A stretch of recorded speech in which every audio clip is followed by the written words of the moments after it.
नमस्कार, सुदर्शन न्यूज में आपका स्वागत है। मैं हूं मुकेश कुमार और आप देख रहे हैं जवाब तो चाहिए। जवाब तो चाहिए में आज हम बात करेंगे रोजगार की। अक्टूबर महीने में प्रधानमंत्री मोदी ने 75,000 युवाओं को नियुक्ति पत्र बांटे थे और अब नवंबर के महीने में 71,000 युवाओं को नियुक्तियां प्रदान की गई है। ये सारी नौकरियां सरकारी क्षेत्र की है और इसके अलावा निजी क्षेत्र में भी लाखों युवाओं को रोजगार के अवसर मिल रहे हैं। आज हम अपनी आजादी का अमृत वर्ष मना रहे हैं और यदि पीछे पलट कर देखें तो हमें लगता है कि हमने बहुत तरक्की कर ली है। इन 75 वर्षों में हम कहां थे और कहां पहुंच गए। 1951 में जब पहली जनगणना हुई थी तो हमारी आबादी केवल 34 करोड़ थी और आज हम 150 करोड़ तक पहुंच गए हैं।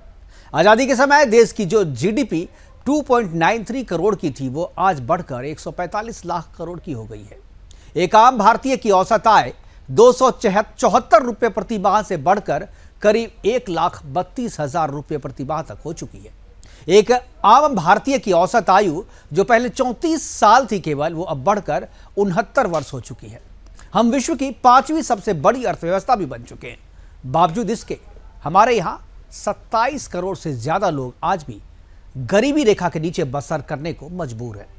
सरकार रोजगार के चाहे जितने भी अवसर उपलब्ध कराए, बेरोजगारों की संख्या कम होने का नाम नहीं लेती और इन सब की एकमात्र वजह है जनसंख्या में हो रही बेतहाशा वृद्धि।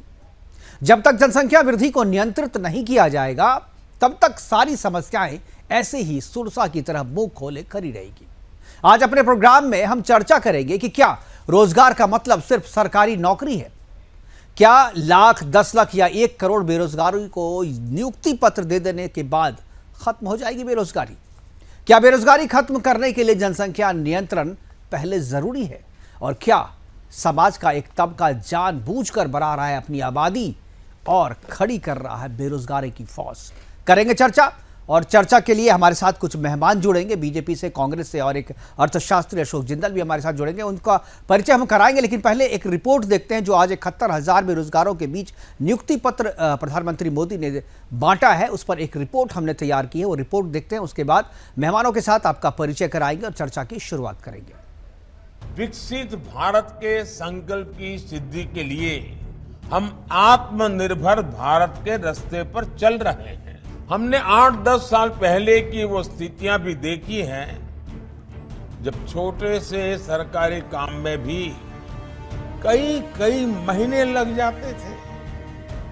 सरकारी फाइल पर एक टेबल से दूसरे टेबल तक पहुंचते पहुंचते हैं धूल जम जाती थी।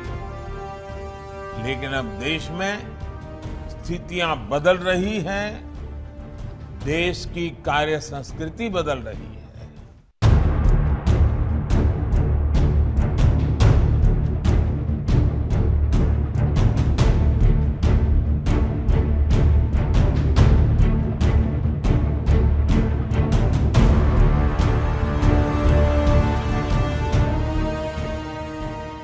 आज देश के 71,000 से अधिक युवाओं के चेहरे उस समय मुस्कुरा उठे जब उन्हें पीएम मोदी ने नियुक्ति पत्र सौंपे। प्रधानमंत्री नरेंद्र मोदी ने आज द्वितीय रोजगार मेले का शुभारंभ किया। रोजगार मेला कार्यक्रम में सभी नए नियुक्तियों के लिए कर्मयोगी प्रारंभ module online orientation course launch किया गया। मोदी सरकार का प्रयास है कि विभिन्न मंत्रालयों और विभागों में खाली पड़े पदों को मिशन मोड में 1.5 साल के अंदर भर दिया जाए। खुद पीएम मोदी कह चुके हैं कि अगले साल तक 10 लाख युवाओं को सरकारी नौकरियां दी जाएंगी। ये 10 लाख नौकरियां 38 मंत्रालयों और विभागों में दी जाएंगी। 22 अक्टूबर यानी धनतेरस वाले दिन भी पीएम मोदी ने देश के 75,000 युवाओं को नौकरी दी थी। मोदी सरकार की ओर से दी जा रही नौकरियों पर विपक्ष ने सवाल उठाया है कि देश में जनसंख्या के हिसाब से रोजगार मिलने वालों का औसत बहुत कम है। अगर विपक्ष के आरोप को सच भी मान लें तो बढ़ती जनसंख्या बेरोजगारी का सबसे बड़ा कारण है, जिसे अगर जल्द से जल्द नियंत्रित नहीं किया गया तो ये एक बड़ी समस्या बन जाएगी। सुदर्शन न्यूज कई सालों से जनसंख्या वृद्धि नियंत्रण कानून लाने की मांग कर रहा है, क्योंकि सरकार कितना भी रोजगार बांट ले वो बढ़ती जनसंख्या के आगे कम ही होगा। Bureau report, Sudarshan news.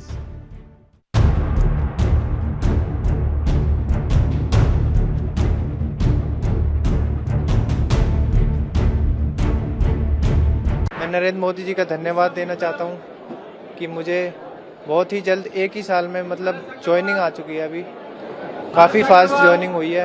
मैं मेनली सीजीएल के लिए प्रिपरेशन करती थी, तो एसएससी के थ्रू जो भी एग्जाम सब होते थे मैं सारा देती, तो इसी दौरान जीडी का भी 2021 में आया था, जो ये हुआ आज फाइनल हो गया। अब 1 साल में पूरा एकदम से, नहीं तो पहले 3-4 साल भी लग जाते थे, लटका रहता था। और ऐसा लग नहीं रहा था कि 1 साल के अंदर हमारे हाथ में ज्वाइनिंग लेटर आ जाएगा।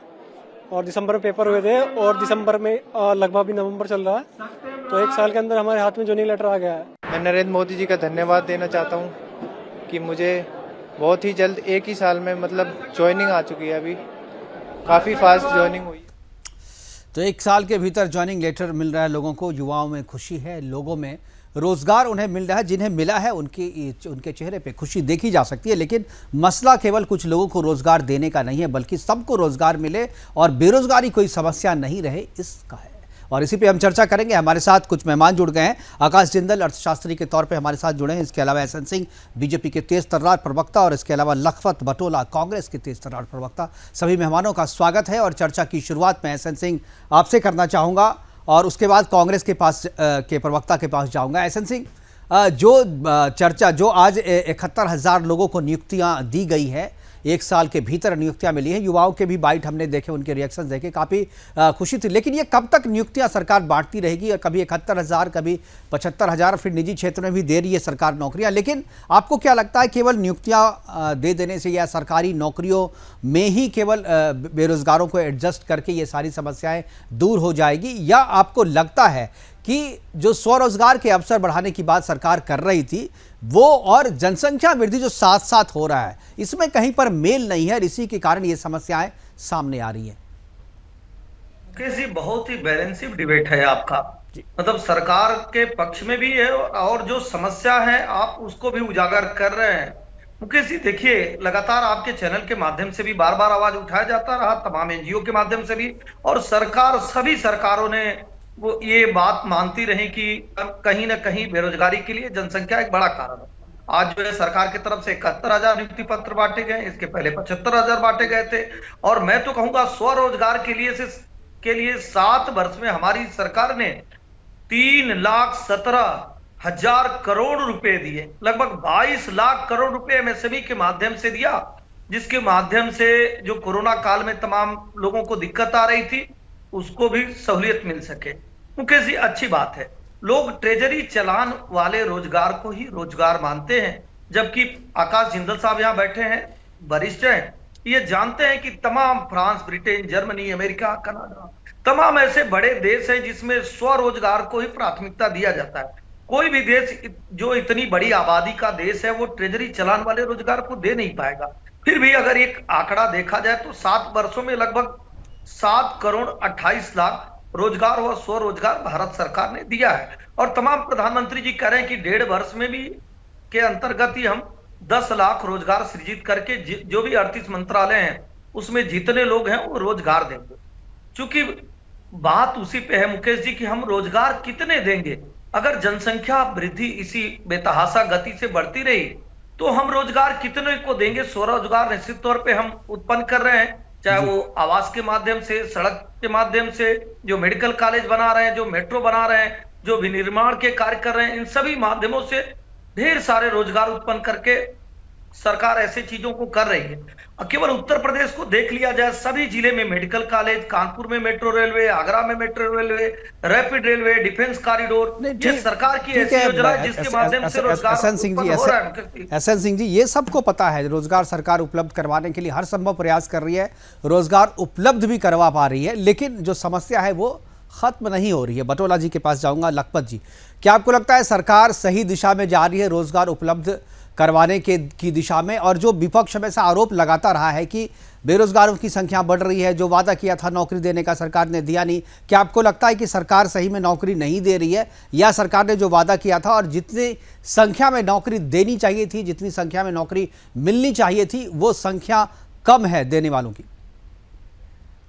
जी, ये हमारे मानने विपक्ष के मानने से नहीं है, ये तो आंकड़े बताते हैं कि प्रधानमंत्री जी ने 2014 में कहा था प्रत्येक साल 2 से 2.5 करोड़ रोजगार दूंगा। मैं पूछना चाह रहा हूं कि सरकार ने पिछले 8 सालों में जो 28 लाख पद खाली हैं, उन पदों पे क्यों रोजगार नहीं निकाला?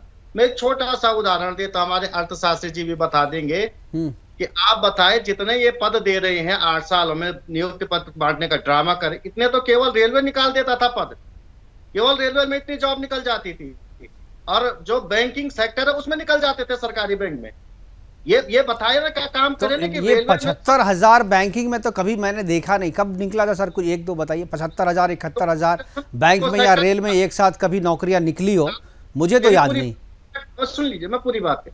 ये दोनों जो सेक्टर हैं, रेलवे और बैंकिंग के जो सेक्टर हैं और जो प्रधानमंत्री जी बांट रहे हैं, मैं ये पूछना चाह रहा हूं, अगर रोजगार का इतना सृजन है, आज तक तो ये कहते थे कि देखिए सवाल लखपत जी मेरा ये नहीं है, मैं ये नहीं कह रहा हूं कि सरकार जितनी जरूरत है सरकार उतनी दे रही है, क्यों नहीं दे पा रही है, मैं इस पे जानना चाहता हूं, क्यों नहीं दे पा रही है? आपकी सरकार आ जाएगा तो आप थोड़ी दे दीजिएगा, आपका चांद तारे तोड़ के ले आइएगा क्या? कहां पे नौकरी दीजिएगा आप? कभी नहीं है। जैसा कि वैसा सिंह ट्रेजरी चलाने वाला नौकरी नहीं दे पाएगी सरकार, कभी भी कोई भी सरकार आ जाए। उसके लिए आपको जनसंख्या रोकना होगा। जिस तरीके से बेतहाशा वृद्धि हो रही है जनसंख्या की और टारगेटेड वृद्धि किया जा रहा है, एक फौज, बेरोजगारों की फौज खड़ी की जा रही है, जब तक उसे नहीं रोकेंगे तब तक आप कितना भी सृजन कर लें रोजगार का, जो डिमांड एंड सप्लाई जो है वो कभी जो है बैलेंस नहीं होगा। हमारे साथ मैं समझ गया, अगले दौर में आऊंगा तो आपकी बात भी लूंगा।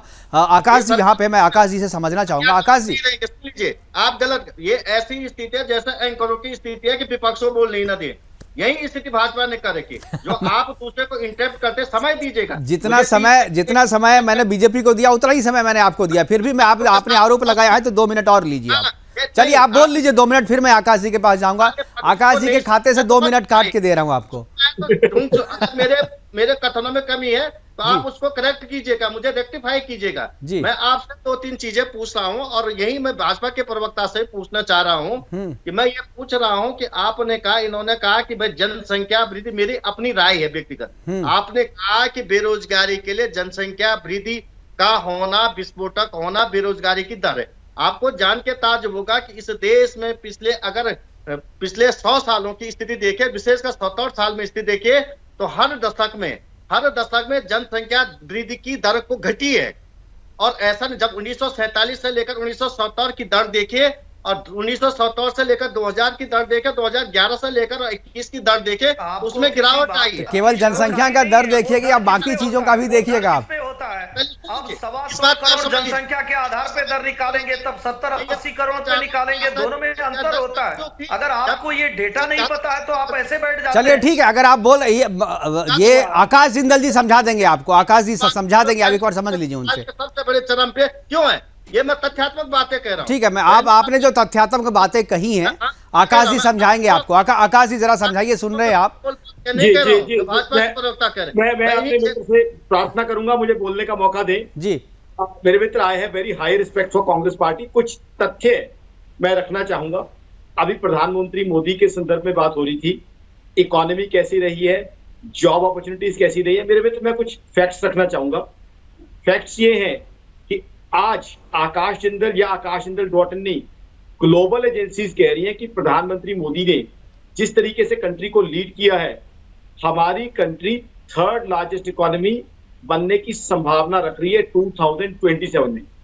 अगेन IMF जैसी ऑर्गेनाइजेशन कह रही है जब दुनिया भर में मंदी आई हुई है, इंडिया में कंपैरेटिवली मंदी कम आई हुई है, हम बचे हुए हैं। और दूसरे कुछ फैक्ट आप देखिए, कोरोना के टाइम पूरे कंट्री का वैक्सीनेशन हुआ, इकोनॉमी को संभाला हुआ। आज यूएस जैसी इकोनॉमी लड़खड़ाई हुई है, 2 क्वार्टर जीडीपी ग्रोथ नेगेटिव रही है।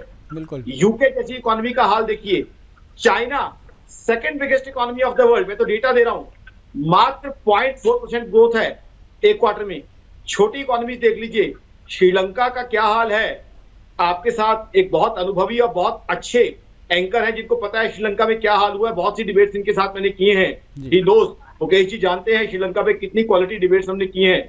श्रीलंका का क्या हाल हुआ है, पाकिस्तान का क्या हाल हुआ, और अगर किसी व्यक्ति के विजन ने कंट्री की इकोनॉमी को संभाल के रखा है ऐसे समय में, तो वो हमारे प्रधानमंत्री मोदी का विजन है, इसके बारे में कोई शक नहीं। और ये डेटा है, सिर्फ एक इंडिविजुअल भी नहीं है, डेटा है इन चीजों को जो डिफरेंशिएट करता है, डेटा इन चीजों को बताता है। और जॉब अपॉर्चुनिटी देने की कोशिश सरकार कर रही है। देखिए, ग्लोबल इकोनॉमिक स्लो डाउन है, ग्लोबल इकोनॉमिक स्लो डाउन के बीच में अगर सरकार इतनी जॉब दे रही है तो मेरे हिसाब से सराहनीय है। तो मैं तो सरकार का इस चीज में समर्थन करूंगा। एसएन सिंह ने बहुत अच्छी बात कही और अच्छे एक्सपीरियंस आदमी है, तो मैं तो सरकार का इस चीज में समर्थन करूंगा कि सरकार इतनी जॉब्स लेके आगे आ रही है, बिकॉज वो उस वक्त में है जब ग्लोबल इकोनॉमी रिसेशन में है। 2023 में बताया जा रहा है कि ग्लोबल इकोनॉमी फर्दर रूप में चली जाएगी। इंग्लैंड के फाइनेंस मिनिस्टर ने क्या कहा है? बिल्कुल ये चीजें आकाश जी देखिए, ये चीजें आप बिल्कुल सही कह रहे हैं, लेकिन मेरा सवाल कुछ और है। मेरा सवाल ये है कि अगर आप किसी टारगेट को अचीव करना चाहते हैं तो एक तो आप अपना प्रयास तो आप बढ़ाएंगे टारगेट की तरफ। टारगेट भी अगर आपसे आपके नीचे आ जाए थोड़ा तो जल्दी टारगेट को मीट किया जा सकता है।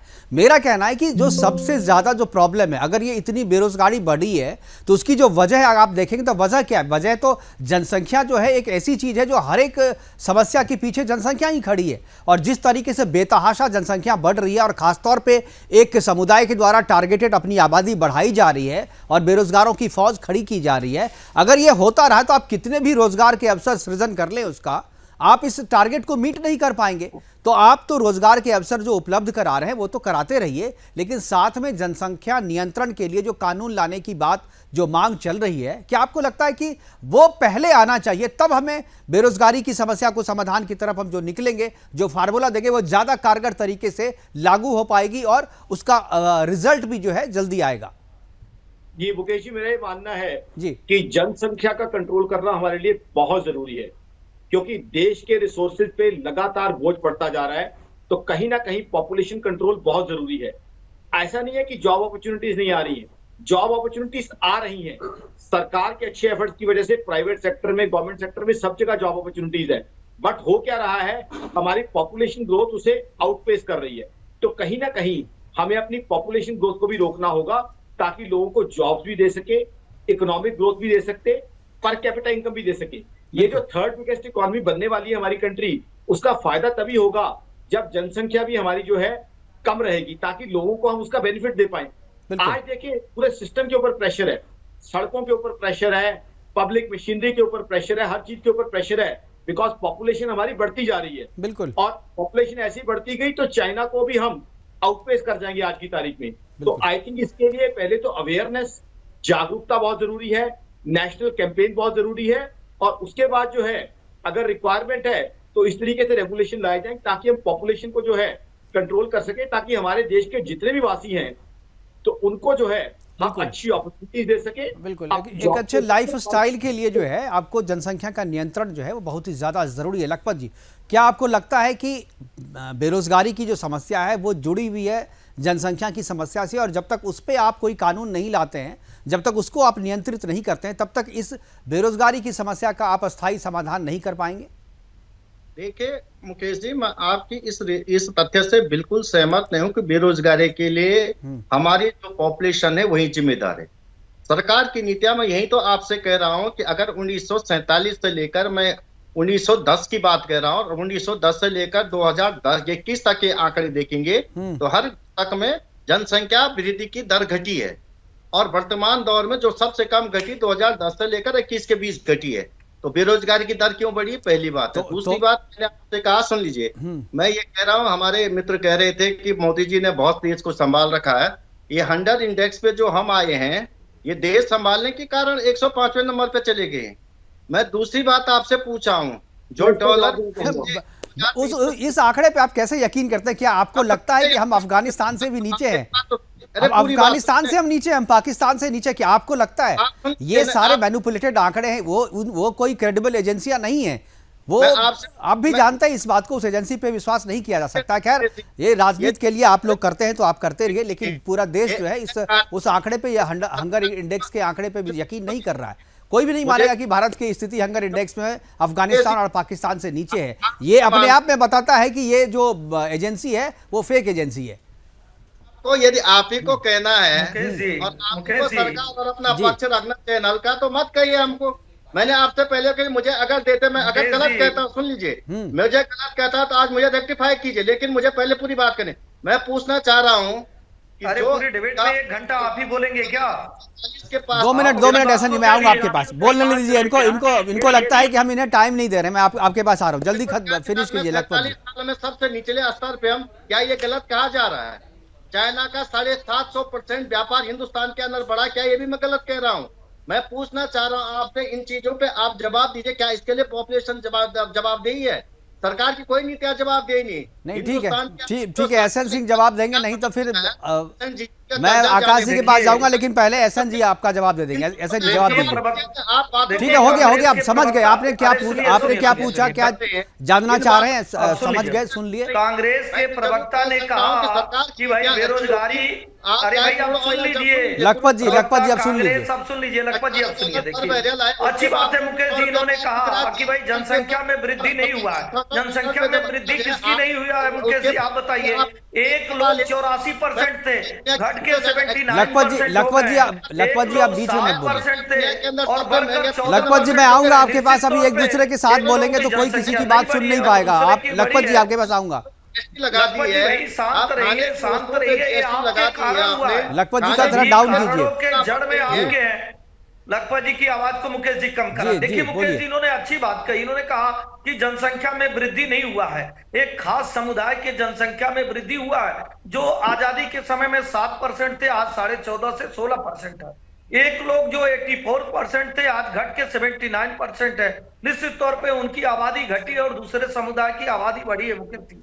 और मैं कह रहा हूं, इनकी सहयोगी साथी ममता बनर्जी जब 20 लाख लोगों को, बांग्लादेशियों को बुला लेती हैं तो निश्चित तौर पे बेरोजगारी बढ़ेगी। जब इनके एक मित्र आम आदमी पार्टी के यहाँ दिल्ली में 1.5 लाख फर्जी जो है सर्टिफिकेट बनवा देते हैं, वोटर कार्ड बनवा देते हैं, तो निश्चित तौर पे बेरोजगारी बढ़ेगी। इनको ये मानना पड़ेगा कि भाई 84% से घट के कोई 79 हो गया, कोई 7% से बढ़ के 16% हो गया, पहली बात। दूसरी बात, इन्होंने कहा, हम तो ये नहीं कह रहे भारतीय जनता पार्टी, सभी पार्टियों ने मुकेश जी प्रयास किया और लोकसभा में, राज्यसभा, आप तो वरिष्ठ पत्रकार हैं, लोकसभा में भी बिल आया, राज्यसभा में भी बिल आया, लेकिन एक तुष्टीकरण की राजनीति के नाते कुछ पार्टियां इस पे पीछे हट जाती हैं, जबकि भारतीय जनता पार्टी का पहले दिन से स्टैंड क्लियर है। फाउंडेशन डे से भारतीय जनता पार्टी एक ठोस नीति बनाने के पक्ष में और सभी धर्म जाति के लिए एक नीति बनाने के पक्ष में है मुकेश जी। हमारे भाई ने कहा कि हम कुछ भी नहीं दिए, हम तो बताए कि लगभग 7 करोड़ 28 लाख रोजगार और स्वरोजगार भारतीय जनता पार्टी की केंद्र की सरकार ने दी है और प्रदेश की सरकारों ने अलग से रोजगार दिया है। चूंकि हम जो बुनियादी ढांचे में विकास कर रहे हैं, जो आवास विकास के कार्य कर रहे हैं, जो सड़क और सुरक्षा दे रहे हैं, सभी के माध्यम से। सवाल ऐसे जी, जो कांग्रेस के जो प्रवक्ता ने सवाल किया है, इनका सवाल ये है कि जनसंख्या जो है वो बेरोजगारी के लिए जिम्मेदार नहीं है, क्योंकि जनसंख्या वृद्धि दर जो है वो बेरोजगारी वृद्धि दर से कम रही है, इनका ये कहना है। आंकड़े के हिसाब से ये बता रहे हैं। तो 2010 इसलिए कहेंगे मुकेश जी, इसलिए कहेंगे कि इन लोगों ने जो संविधान, ठीक है, लखपत जी मैं आऊंगा। मुझे लगता है कि मैं एक बार आकाश जी के पास जाऊंगा, आकाश जी इसको समझाएंगे। जी आकाश जी कुछ बोलना चाह रहे हैं। जी आकाश जी। हमारे कांग्रेस के मित्र ने कुछ बातें कही हैं जी, तो वो इकोनॉमिस्ट का फील्ड है, मेरी ड्यूटी है उनका जवाब दे दूं। जी, हमारे कांग्रेस के मित्र ने चाइना और हिंदुस्तान की ग्रोथ रेट कंपेयर करने की बात की है। कांग्रेस पार्टी की मैं बहुत इज्जत करता हूं, डेटा आपके सामने रखना चाहूंगा मेरे मित्र। हमारा ग्रोथ रेट इस साल का कम होने के बाद एक्सपेक्टेड है 6.8% जीडीपी ग्रोथ रेट। सर ये डेटा है ग्लोबल एजेंसीज का, प्लीज मैं हाथ जोड़ के प्रार्थना करूंगा, डेटा के बारे में ना मत कीजिए। चाइना का जीडीपी ग्रोथ रेट जो चाइना ने दिया है, ये आकाश जिंदल का डेटा नहीं है, चाइना खुद कह रहा है 0.4% एक क्वार्टर का है। आप कहें तो कल ही आपके पास आ जाता हूं डेटा लेके, डेटा में प्लीज कमी ना निकालिए, मैं आपसे प्रार्थना करूंगा। तो चाइना की इकोनॉमी हमारे मुकाबले कहीं नहीं चल रही। चाइना में मेरे मित्र आज रियल एस्टेट और बैंक्स का क्राइसिस चला हुआ है। चाइना के अंदर घोस्ट टाउन बन गए हैं, वो मकान बन गए हैं, वो कॉलोनीज बन गई हैं जिनमें कोई रहने वाला नहीं है। China, US China trade war के कारण चाइना की इकोनॉमी डाउन आई है और चाइना की एक्सपेंशनिस्ट पॉलिसी के कारण दुनिया भर में चाइना को नापसंद किया जा रहा है। और साथ ही साथ OBOR, one belt one road का जो चाइना ने एक्सपेंशन का जो पॉलिसी लगाई थी, उसके कारण ही आज श्रीलंका और पाकिस्तान में क्या हालत है आप जानते हैं। चाइना के तो ये हालत है कि पाकिस्तान के साथ उसने सीपेक बनाया और अब हाथ खड़े कर दिए कि हमारे को पैसा नहीं आगे देने को। तो चाइना की तरक्की की बात मत कीजिए। चाइना तो ग्लोबली आज की तारीख में हालत क्या है चाइना की इकोनॉमी की, ग्लोबली हर व्यक्ति जानता है। और मैं तो ये कह रहा हूँ, चाइना छोड़िए, हमसे बड़ी इकोनॉमी कोई भी ले लीजिए, आज डेटा दे बड़े भाई, यूएस सबसे बड़ी economy, China second biggest economy, उसके बाद third biggest economy Japan, fourth biggest economy Germany. हमारी जीडीपी ग्रोथ के सामने तो कोई भी इकोनॉमी इनमें से कितनी पाई है, ये आपके सामने है। 6.8% इस साल का, 6.1% अगले साल का। और आज की तारीख में देखिए, अमेरिका जैसी कंट्री की स्टॉक मार्केट डाउन आई हुई है। इकोनॉमी का बैरोमीटर स्टॉक मार्केट, हिंदुस्तान का सेंसेक्स ऑल टाइम हाई के करीब पहुंचा हुआ है। तो कहीं ना कहीं वो हिंदुस्तान के अंदर ग्लोबल इन्वेस्टर्स का कॉन्फिडेंस शो कर रहा है। हम सब जानते हैं कि हिंदुस्तान की इकोनॉमी में, हिंदुस्तान की स्टॉक मार्केट में दुनिया भर के इन्वेस्टर आज इन्वेस्ट करते हैं। चाहे कोई न्यूयॉर्क में बैठा हुआ आदमी हो, चाहे कोई सिटी में बैठा हुआ आदमी हो, चाहे टोक्यो में, चाहे न्यू जर्सी में। तो आपके सामने डेटा है। स्टॉक मार्केट के इंडेक्स को हम कैसे निकालेंगे? वो इंडेक्स तो दुनिया भर में एक है। वो सेंसेक्स अमेरिका में भी वही दिखता है, नई दिल्ली में भी वही दिखता है, कहीं भी बैठे और बीजिंग में बैठे वही दिखेगा। तो ये डेटा जो हमारे देश की तरक्की दिखा रहा है, उससे तो कम से कम खुश हों, क्योंकि ये देश तो मेरा भी है, आपका भी है मेरे मित्र। हमारा देश अगर तरक्की कर रहा है, दुनिया कह रही है हम थर्ड बिगेस्ट इकोनॉमी बनने वाले हैं, तो मेरे हिसाब से तो हमें सबको इससे खुश होना चाहिए। थर्ड बिगेस्ट इकोनॉमी बनेंगे। ग्लोबल एजेंसी कह रही है कि जॉब अपॉर्चुनिटीज हमारे यहाँ और बढ़ने की उम्मीद है। हर फील्ड में जॉब अपॉर्चुनिटीज बढ़ने की हमारे यहाँ उम्मीद है। साथ साथ स्किल्ड मैन पावर यहाँ बढ़ती जा रही है। इंफ्रास्ट्रक्चर का विकास देश के अंदर होता जा रहा है। बिल्कुल, लेकिन आकाश जी और एसएन जी दोनों, जो लखपत जी ने जो सवाल किए उसका जवाब उनको नहीं मिला। मुझे लगता है कि इसका जवाब मिलना चाहिए उनको। उन्होंने कहा कि जो जनसंख्या वृद्धि दर है और जो बेरोजगारी की वृद्धि दर है वो कम है, जनसंख्या के कारण बेरोजगारी नहीं है, ये कह रही है।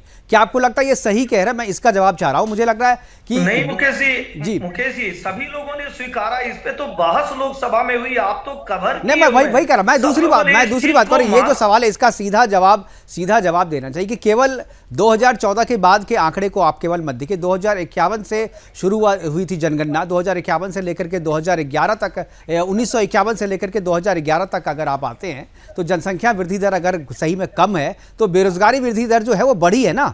ये आप कहां से आंकड़े ले आए लखपत जी? आपके काल में भी 2011 तक तो कांग्रेस का ही कमोबेश राज रहा है वहां पे। उसके बाद से तो जनसंख्या की गणना ही नहीं हुई है मुकेश जी। हमें तो लगता है कि ये सीधे जापान से आए हैं। आप बताइए 2011 के बाद कहां जनसंख्या हुई है? नहीं, 2011 के बाद से हो गई है, उसकी रिपोर्ट अभी नहीं आई है। 21 वाली रिपोर्ट आनी थी, अभी तक नहीं आई है। तो कोई रिपोर्ट है नहीं कि ये इस चीज को कहेंगे। और मैं तो कहूंगा मुकेश जी, सभी चीजों के जड़ों में कौन है? कांग्रेस है। चाहे वो जनसंख्या हो, बेरोजगारी हो, अपराध हो, या देश में 2 तरह के कानून है, सभी के जड़ में कौन है? कांग्रेस है। तुष्टीकरण की राजनीति है।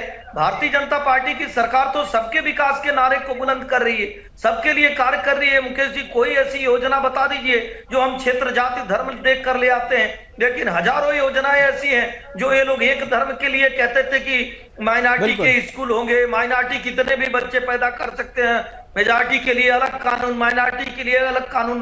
तो सभी के जड़ों में तो मुकेश जी कांग्रेस है। तो कांग्रेस तो अपने बचाव में ऐसी झूठी बातें कहेंगी। वो हमारे रोजगार को क्यों मानेंगे? वो हमारे विकास को क्यों मानेंगे? बिल्कुल। समय आपका मैं आखिरी कमेंट लेना चाहूंगा। लखपत जी, क्या आपको लगता है कि कांग्रेस के टाइम में बेरोजगारी नहीं थी, या कांग्रेस के टाइम में जो बेरोजगारी थी उसके लिए जनसंख्या जिम्मेदार नहीं थी? मैंने ये कहा है कि 1910 से लेकर 2010 तक जितने भी हर 10 साल में जो जनसंख्या गणना हुई है, 2-3 जगह करके पॉपुलेशन हमेशा डाउन हुई। 1910 में कोई जनगणना नहीं, पहली जनगणना 1951 में हुई थी। आप सिर्फ एक पहली जनगणना 1951 में हुई थी सर। 31 में 1931 में भी हुआ था। लेकिन अभी जो 7% से कोई 14.5% हो जा रहा है, उसको क्या जनसंख्या नहीं मान रहे? उसको अलग से उसकी गणना करेंगे क्या लखपत जी? 7% से 14.5%। देखिए, हम लोग बचपन से पढ़ते आ रहे हैं, और आकाश जी भी इस बात से सहमत होंगे कि इकोनॉमिक्स में हम कोई भी डिस्कस करते थे थ्योरी, तो उसके पीछे एक रीजन जो है जनसंख्या को मानते ही लोग थे कि भाई जनसंख्या तो एक रीजन है ही। अगर बेतहाशा जनसंख्या बढ़ेगी तो सारी समस्याएं जो है कहीं ना कहीं आकर के रुकती है, कहीं ना कहीं कनेक्ट होती है जनसंख्या की समस्या से। आकाश जी, समय की कमी हमारे पास, आखिरी कमेंट चाहूंगा। यदि आप जनसंख्या हमें बात रखेंगे नहीं देंगे, इकोनॉमिक ग्रोथ रुकती है। और अरे आप लोग तो बात रखते रखते देश को बर्बाद कर दिए थे, अब क्या बात रखेंगे? आपके पास बात क्या है? बर्बाद करने के अलावा आपके पास क्या है? आपके समय में तो उनकी तथ्यों को कभी लॉन्च किया हुआ था। जो है जनसंख्या की गिनती भी जाति धर्म देख कर करेंगे। बिल्कुल, बारी बारी से लखपत जी प्लीज, आकाश जी खत्म कर लें जी।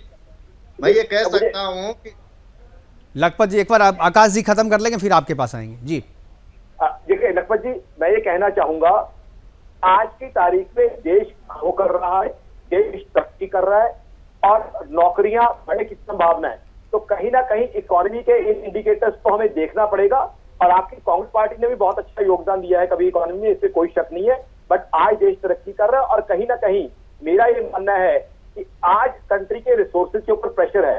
तो ओवरऑल जो है इन जनरल जनसंख्या कंट्रोल करना हमारे लिए जरूरी है, ताकि देश के सभी नागरिकों को, हर वर्ग के नागरिक। बिल्कुल लखपत जी, ठीक है लखपत जी, फाइनल कमेंट लखपत जी। फाइनल कमेंट ये है, आप दो चीज ये देख लीजिएगा। पहली बात ये है कि इन्होंने कहा है कि चाइना से जो बात ये तुलना करने की बात कह रहे हैं, मैं ये कह सकता हूं कि चाइना का जो बजट, जो शिक्षा बजट है वो हमारे कुल बजट से ज्यादा है, पहली बात। दूसरी बात, इन्होंने कहा चाइना ने भी वन चाइल्ड पॉलिसी लाई, उन्हें बदलनी पड़ी। जापान ने लाए, जापान को बदलनी पड़ी। अगर वन चाइल्ड पॉलिसी इतनी अच्छी होती तो लोगों को क्यों टू चाइल्ड पॉलिसी और थ्री चाइल्ड पॉलिसी पे आना पड़ता। मैं ये कह रहा हूं कि सरकार के निठल्लेपन से, सरकार की गलत नीतियों से, और सरकार को केवल दोष दूसरी चीज पे दिखाना है। मैं ये कह रहा हूं, आप देख लीजिएगा पिछले 3 दशकों में जनसंख्या वृद्धि लगातार कम हुई है, लेकिन बेरोजगारी दर ज्यादा बढ़ी है। तो इसके पीछे कारण क्या? ये जनसंख्या की वृद्धि दर की रेशियो घट रही है। जनसंख्या को जब तक आप केवल वोट की तरह इस्तेमाल करते रहेंगे तब तक तो जनसंख्या आपको समस्या नहीं लगेगी। और कांग्रेस के साथ सबसे बड़ी समस्या यही है कि जनसंख्या का इस्तेमाल आपने केवल वोट की तरह किया है, इसीलिए आपको लगता है कि वो कोई समस्या नहीं है और बेरोजगारी के पीछे जनसंख्या का कोई हाथ नहीं है। एहसन सिंह जी आखिरी कमेंट 10 सेकंड। तो ये जितनी अच्छी चीजें तो क्रूड ऑयल पे सबसे ज्यादा एक्साइज ड्यूटी दुनिया में कौन लेता है? देश में ये तो ये बताएं, भाजपा के प्रवक्ता बताएंगे, इतनी अच्छी सरकार है तो दुनिया में सबसे ज्यादा एक्साइज ड्यूटी कौन लेता है क्रूड ऑयल पे? कारण जनसंख्या बढ़ी, Bharatiya Janata party gas cylinder दुनिया में तीसरे नंबर सबसे महंगा कहाँ बिकता है? जो भी देश के रिसोर्सेज है जीएसटी की सरकार ने लगाई है, रोजगार भी मिले, जनसंख्या पे नियंत्रण हो, इस तरह के कार्य कर रहे हैं। बिल्कुल, चलिए एक दूसरे के साथ बोलिएगा, कोई किसी को नहीं सुनेगा। हमारे पास समय की कमी है। हमारे साथ जुड़ने के लिए आकाश जी आपका, एहसन सिंह जी आपका और धनपत जी आपका बहुत बहुत धन्यवाद। आप जुड़े और अपनी अपनी बातें हमारे साथ साझा की, बड़ा ही महत्वपूर्ण ये विषय था। आज प्रधानमंत्री ने 71,000 युवाओं को, बेरोजगार युवाओं के बीच में नियुक्ति पत्र बांटी है, लेकिन जिस तरीके से बेरोजगारी बढ़ रही है उस संख्या में रोजगार का सृजन नहीं कर पा रही है सरकार कोई भी हो, इस तरीके की का मैच करवाना उनके लिए बड़ा मुश्किल है। लेकिन जो लोग, जो पार्टियां, जो सरकार जनसंख्या को वोट बैंक मानती रही है और उसे इस्तेमाल उसका वोट बैंक की तरह करती आ रही है, उनको कभी भी नहीं लगेगा कि यह जनसंख्या बेरोजगारी के पीछे एक प्रमुख वजह है। लेकिन असल जो वजह है बेरोजगारी के पीछे वो जनसंख्या है, और जब तक जनसंख्या नियंत्रण के लिए कोई कारगर कानून नहीं आएगा तब तक बेरोजगारी की इस समस्या से अस्थायी निदान भी हमें नहीं मिल पाएगा। फिलहाल अभी के लिए इतना ही, दीजिए इजाजत, नमस्कार।